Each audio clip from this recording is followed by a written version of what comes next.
안녕하세요. 건가파 시인입니다.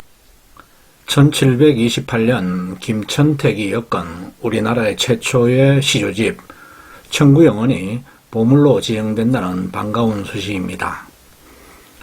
우리 문학의 정수인 최초의 시조집이 이제야 보물로 지정된다는 것에 탄식할 수밖에 없지만 이제라도 지정된다고 하니 기쁜 일입니다. 청구영언의 청구는 우리나라를, 영언은 노래를 뜻하죠. 조선 후기까지 구전으로 전승된 노랫말인 시조 580수가 수록된 책인데요. 우리가 잘 아는 이방원의 하여가와 정몽주의 단심가가 이 책에 한글로 처음 기록되었습니다. 우리 문학은 시와 노래가 한몸인 시가문학으로 발전해 왔죠. 시가문학으로 발전해 올 수밖에 없었던 이유는 첫째, 조선시대까지 시는 중국의 한시만을 시로 여겼던 탓이고, 둘째는 우리말로 읊은 시를 표기하는 우리 글이 없었기 때문입니다. 15세기 세종대왕께서 한글을 창제했지만 한글 창제 이후에도 한글을 언문이라 경시되었고 중국의 비위를 거스린다는 등의 이유로 지식인들은 사용을 하지 않았죠. 이런 사정으로 우리말로 읊은 우리 시는 문자가 아닌 노래 형태로 전송될 수밖에 없었던 것입니다. 그런 상황 속에서 1592년 임진왜란이 터졌고 사회 전반에 일대 대변혁이 일어났는데요. 조선의 주류계층이었던 양반계급이 쇠퇴하는 대신 중인 등 일반 평민들의 위상이 높아지고 특히 여성을 중심으로 우리 문자인 한글이 확대 보급되면서 구전되어 오던 노랫말이 비로소 우리 한글로 기록되기에 이른 것입니다. 유럽의 경우 활판 인쇄기 덕분에 16세기에 인쇄와 출판의 비약적인 발전이 있었고 문자 시대의 총아인 문학도 르네상스를 맞게 되지만 우리나라는 그렇지 못했죠. 구텐베르그보다 70년 앞서는 금속 활자본이 있었지만 한자 인쇄에 그쳤기 때문인데요. 우리나라는 1896년에야 순한글체 신문인 독립신문이 창간되었으니 한글에 의한 실질적인 활자 문화 시대는 갑오개혁 이후에 열렸다고 할 수 있습니다. 그러니까 실질적인 우리 한글의 기록 문화는 100여 년에 불과한 것이죠. 시조는 우리말로 지어 읊은 시요 노래였는데 시를 짓는 지식인들은 한글을 외면했던 관계로 문자로 기록되지 못하고 노래로 불려 전해줄 수밖에 없었습니다. 그런 상황 속에서 시와 노래가 한몸이었던 우리 시조는 1894년 갑오개혁으로 한글이 공식적으로 국어가 되는 근대화 과정 속에서 시와 노래가 두 장르로 분리되는 환경을 맞았죠. 시는 시조문학이란 문학 장르의 현대 시조로 노래는 시조창이란 음악 장르로 나뉘어 발전하게 된 것입니다. 그런데 시조를 노랫말로 쓴 노래 가곡은 2010년 유네스코 인류무형유산 대표 목록에 등재되었는데 가곡의 노랫말인 시조를 문자로 처음 기록해 엮은 시조집 청구영언은 방치되어 왔습니다. 580수의 시조가 수록되어 있는 청구영언은 다양한 계층이 짓고 읊은 우리 문학의 정수 시조문학과 우리의 언어 그리고 한글의 서체까지 담고 있어 국문학사는 물론 언어사, 음악사, 서예사 등 여러 측면에서 매우 소중한 유물로 평가되고 있습니다.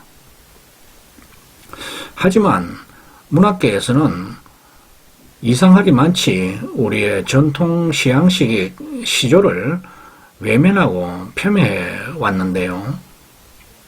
한 예로 2005년 프랑크푸르트 국제도서전에 대한민국이 주빈국으로 선정되어 우리 문화를 세계에 알릴 절호의 기회를 맞았을 때 번역 소개할 한국의 책 100권에 단 한 권의 시조집도 포함시키지 않았습니다. 당연히 청구영어도 빠졌던 것이죠. 또 한국 문학을 소개하는 62명의 문인 중에도 시조 시인은 배제되었습니다. 일본은 자신들의 전통 정령시 하이쿠를 세계에 자랑스럽게 보급하여 세계적인 시로 만들고 있는데 우리는 전통 정령시인 시조를 왜 이렇게 배척하고 외면하고 혼례하는 것일까요? 조선시대까지 우리는 중국의 한시를 시라고 불렀습니다. 그랬던 우리가 1894년 갑오개혁 이후에는 서양에서 들어온 자유시를 시라고 부르고 있습니다. 시라는 개념이 한시에서 자유시로 바뀐 것이죠. 생각해보면 기가 막힌 일인데요. 우리 민족의 몰주체성, 4대의식, 우리의 것에 대한 문화적 자긍심이 얼마나 빈약한지를 상징적으로 보여주는 대목이라 할 수 있죠. 그런 교육과 출판 환경, 사회 문화로 인해 일반 국민들마저 우리 것을 홀대하고 천시하며 중국의 것, 서구의 것을 우월시하는 4대 의식에 매몰되고 있는 것입니다. 시조가 문학계에서 외면당하고 시조를 쓰는 시인들이 홀대받고 있는 것도 이러한 사회현상에 기인하는 것이라고 할 수 있겠죠. 이런 상황에서 한글로 기록한 최초의 시조집 청구영언이 보물로 지정된다고 하니 만시지탄의 탄식이 앞서는 것입니다. 1592년 발생한 임진왜란은 동아시아 국제정세는 물론 조선 사회를 뿌리째 흔들었습니다. 변동은 사회 모든 분야에서 광범위하게 일어났는데요. 특히 문화적 측면의 변화는 무척 컸습니다. 서울이 큰 도시로 성장하고 문화예술도 개인의 자족적인 취미 형태에서 대중과 함께하는 연행 중심의 유흥적 공연예술이 활성화되었는데요. 한글 보급의 확대로 소설류가 인기를 끌고 풍자 중심의 사설시조, 판소리, 민속곡 등이 발달한 것도 같은 맥락입니다. 시조를 노래말로 부른 가곡도 자적적으로 즐기는 느린 곡조가 아닌 빠른 곡조가 인기를 끌었고 가곡 한바탕 같은 공연예술 형식이 발달했습니다. 짧은 노래 단가라 불리던 시조도 평시조나 연시조보다는 대중의 공감을 얻는 풍자 중심의 사설시조가 인기를 끌었고 인기에 영합하는 대중적인 가사와 곡조가 전문 음악인과 병창들에 의해 창작되어 불렸습니다. 때시자가 들어간 시조라는 명칭도 이러한 18세기 사회 문화와 연결되는데요. 바로 시절 각조, 즉 그 시대의 곡조라는 의미를 담고 있습니다. 대중과 함께하는 노래와 풍자, 시조, 만담, 민속곡 등이 결합된 공연예술이 활성화되면서 노랫말과 곡조를 담은 노래책의 수요가 생겨났는데요. 1728년 김천택의 청구영언을 필두로 1755년 김수장의 해동가요, 1876년 박효관 안민영의 가곡 원류 등의 책으로 엮어진 것이 바로 그런 수요에 부응하는 일이었죠.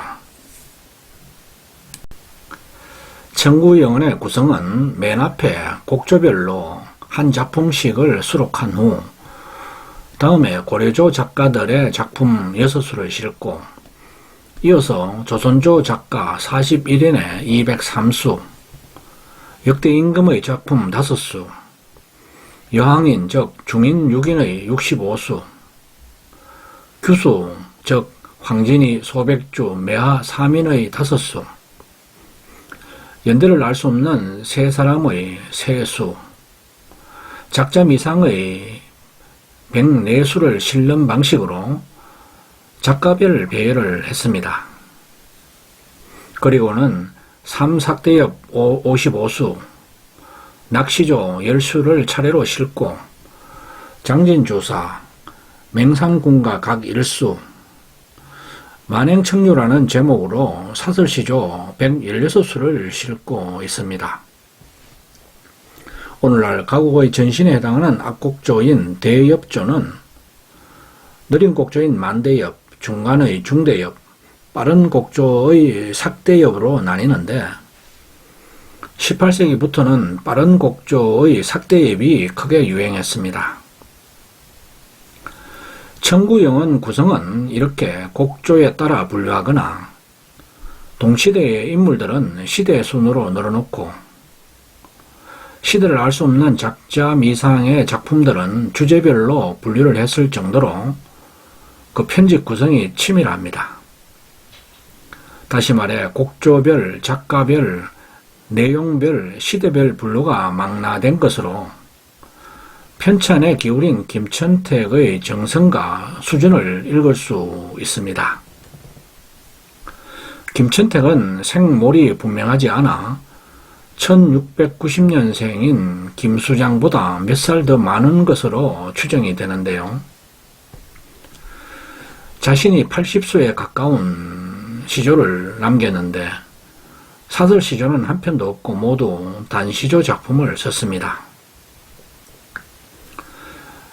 김천택은 자신의 시조를 여항인, 즉 중인 6인의 항목에 포함시켰는데요. 김천택은 중인의 가객이었지만 인격과 지적 수준이 매우 높았습니다. 청구영언을 엮은 배경도 우리 노래가 입으로만 전해지다 사라지는 것이 안타까웠기 때문이라고 합니다. 지금까지 살펴본 김천택의 시조집 청구영언은 18세기 당시는 물론 그 이후에 가곡, 가사, 시조의 발달에 큰 영향을 미쳤습니다. 국문학과 국악계의 중요한 자료가 되었죠. 소중한 우리의 문화유산 가운데서도 특히 시조는 전 세계 어디에 내놓아도 손색이 없는 한글의 바탕을 둔 독특한 우리의 시 양식입니다. 수준 높은 우리 정신문화의 정수라고 할 수 있죠. 짧은 노랫말의 시조를 통해 우리는 선인들의 목소리를 생생하게 들을 수 있음은 물론 우리 자신의 진솔한 모습을 만날 수 있습니다. 이것이 청구영언이 갖는 진정한 가치입니다.